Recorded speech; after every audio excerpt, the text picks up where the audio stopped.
Here's a fun fact. Rainbow Six Siege is the first full-length game review I wrote. When you apply to game companies as a designer, some of them will ask you to write reviews because they want to see how you break down a game and approach design concepts. So years ago, back in 2016, after Rainbow Six Siege came out, I was applying for a job at Ubisoft and decided to review the game. I stopped playing the game within a month of buying it because I hated the learning curve. I was already Master Guardian Elite rank in Counter-Strike, and Overwatch 1 was just around the corner. Rainbow Six just couldn't keep up to the competition. But when I decided to start this channel, I thought it would be a waste not to update this review and use it. Rainbow Six Siege is obviously a game some people enjoy because it's still going nearly a decade later. So strap in and get ready to click some heads, because on today's GBU Reviews, I'm going to be diving into the new user experience of Rainbow Six Siege and explaining why I quit the game when I first played.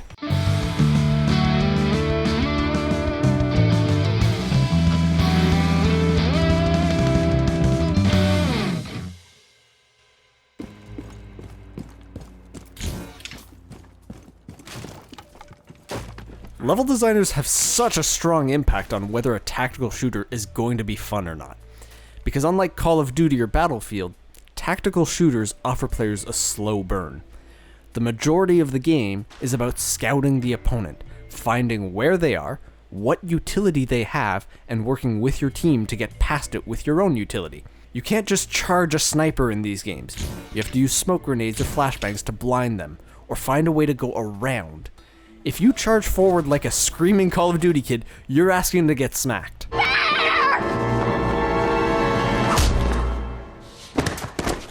Holy shit! Rainbow Six Siege has hands down the best conceit I've seen in a tactical shooter, because it solves a problem with the genre I have, and gets players into the correct mindset for the game they're about to play, all within the first minute. Like I said, there's a lot to level design for these games, and I don't want to get into the weeds about four-square setup, pre-fire positions, rotation times, landmarks, and all that other shit. I want us to jump straight to a concept called encounter points, because Siege does these the best. Encounter points are exactly what you'd think they are, given their names. If two players on opposite teams took the shortest possible routes, where would they first see each other? I'll draw a few common ones on this map from Counter-Strike to show you what I mean. In a tactical shooter, this is so important because the map layout can heavily decide who has an advantage where.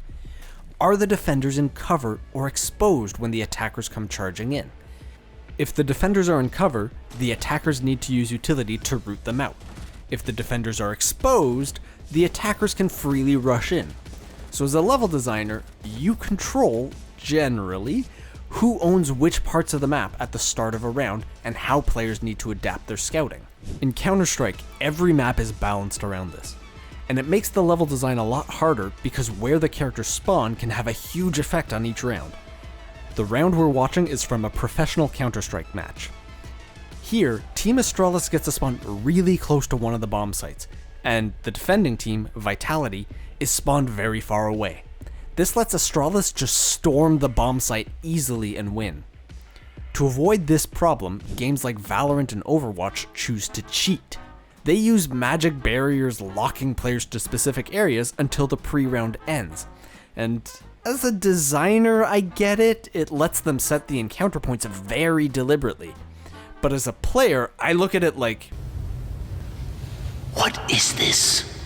I hate it. Like 90% of the time, if a game mechanic can only be justified by saying, it's a game, I say toss that mechanic. He laughs up. Me too. Real nice, you know? It's all class. Okay. Don't do that shit anymore. Yeah. Rainbow Six gets around this problem by using the game's conceit to warp the gameplay. In Siege, the attackers play as a SWAT team, either trying to go in and defuse a bomb or rescue hostages. The defenders begin the game in a building, surrounded by cops, so the defenders can't leave the building. At the start of the round, defenders spend time reinforcing walls and barricading the windows, while the attackers scout with drones to locate the objective. I love this because once the round starts, the entire building the defenders are in becomes the encounter point, and the actions both teams do during the pre-round is fitting to their lore. Everything about this pre-round sets the tone for the whole experience, From your first round as an attacker, the game is forcing you to scout. It's trying to teach you not to go charging in like an idiot, to work with your team to locate the enemy. The diffuser is no longer in your possession. Spot their traps, and use the environmental destruction to go around the enemy choke points. As a defender, the game is teaching you that your job is about defending the objective. You need to reinforce the walls so the attackers can't Kool-Aid man their way in. Oh yeah! You need to set up traps and work with your team to figure out who's watching which angles for when the attackers show up. Honestly, the pre-round gameplay of Siege is perfect. And once you get to the shooting, it's fine. So why did I stop playing Rainbow Six Siege back in the day? The biggest issue is that Siege has a problem with clarity. Let's take a look at some screenshots I took from my old review and see how bad Siege used to be at launch. Alright, picture 1. This is a shop bundle. Pretty innocent, right? How could they mess this up? Well, this is Ash, this is her power, and here's her name in the bundle. Now let's circle the other operators.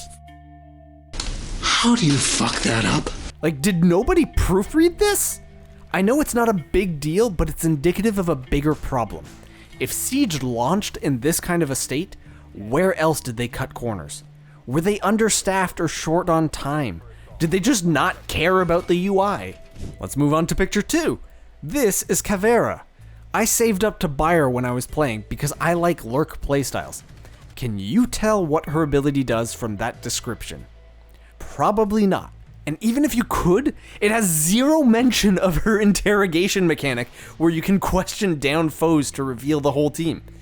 If you're like me, you probably thought her second primary weapon was an assault rifle too. But guess what? That's a shotgun in the picture apparently. What's worse is that once you bought the operators in Siege, it would play a little intro movie showing the cool things that they could do. Why can't I see that before I buy them, Siege? Now let's take the clarity issues into gameplay.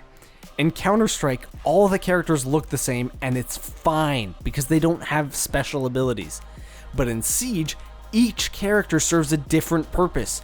You have tanks that go around with riot shields and try and pull enemy attention like, "Come on, kill me, I'm here!" Then you've got the Breachers. They're the ones with explosives that break down the walls. I am the one who knocks. And a variety of other operators with unique skills and varying levels of usefulness. I am the Waffler. With my griddle of justice, I bash the enemy in the head, or I burn them like so. Oh, don't do that. I also have my truth syrup, which is low fat. This matters because when you're in a gunfight or scouting a room, you need to be able to quickly identify who you spotted or who's shooting at you, because it's going to change how you play. There's even a test for this. It's called the silhouette test. If you can't tell the characters apart when they're one color, they're not distinct enough. See how in this shot of Overwatch, they have features that make them stand out, like wings, a bow, giant hammer, weird hair? Yeah. Now let's look at the Rainbow Six operators. This isn't all of them, and even when they're colored in, they all just look like generic military people. Most of the time when I played, I'd be scouting a room or hunting someone going, I have no idea who this is. and then there's the maps. They're mostly buildings, and too many rooms look the same. It makes it so hard to learn the layouts, especially since the walls are constantly blowing up in Siege. One map takes place in an airplane. Here's 2 different spots in the airplane. If you're like me, your first thought is probably, They're the same picture. but they're not. That's 2 different rooms. And if you're scouting with your drone, what are you gonna do? Call out to your team, they're in the plane, in the room with the seats. Yeah, that's a useful call out. But don't worry, Ubisoft's got you covered. They added something to the cameras so that they can scan enemies, revealing them for your team. So you don't have to memorize the map. You can still be useful to your team. But, you know, if you ever use that function, your entire team is gonna rage at you. Yeah, I was surprised the first time it happened to me. I was scanning players with some of the hidden cameras our team had set up, and my whole team started yelling. I'm sure we all know what that's like. A bunch of stupid shouting amongst strangers, usually about someone's mom and very rarely about the game. So you're stuck in a lobby with people going, Hey, Troy sneezes like a girl. And how about I pound you like a boy? That didn't come out right. and all this yelling started because scanning has this stupid little function where your camera decides to go, I traveled the world in the 7 seas. I am watching you through a camera. so I didn't learn the maps. After I died each round, I sat quietly waiting for it to end. Not scanning, not making callouts for my team, not using the cameras at all. I sat there bored. And then when the post-game lobby came around and my team was still yelling and blaming each other for the loss because we were scanning with the cameras, I'd just go, It was me! and then I'd run back to Counter-Strike because I actually knew how to play that game. Rainbow Six's learning curve is dumb, and it actively felt like the devs went out of their way to make it harder. Down to one friendly.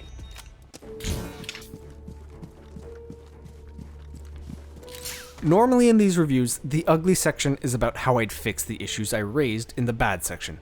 It's called the ugly because I have zero data to guide me. I can't test my suggestions, and I don't know what the team was like. Maybe they tried my idea and it sucked. Maybe they had deadlines and wanted to do my suggestions but couldn't. Maybe no one on the team knew how to do it. Siege is in a weird spot, because in order to update this review, I had to go and play it again to get some footage. And a lot of the issues I have actually been solved. The UX is so much better.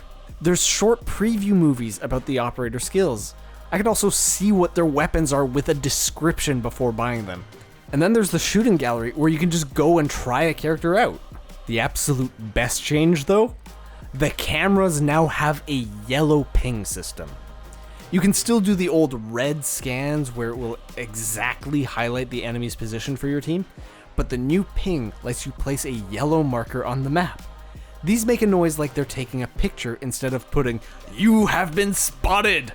in big red text on the enemy's screen. And that's perfect, because now it's a skill to listen for the scouting camera, and it makes sense in the game's lore as to why the opponent knows they've been spotted. I love this change, and it complements the red ping system well since the camera can't rotate far enough to ping everything in their view.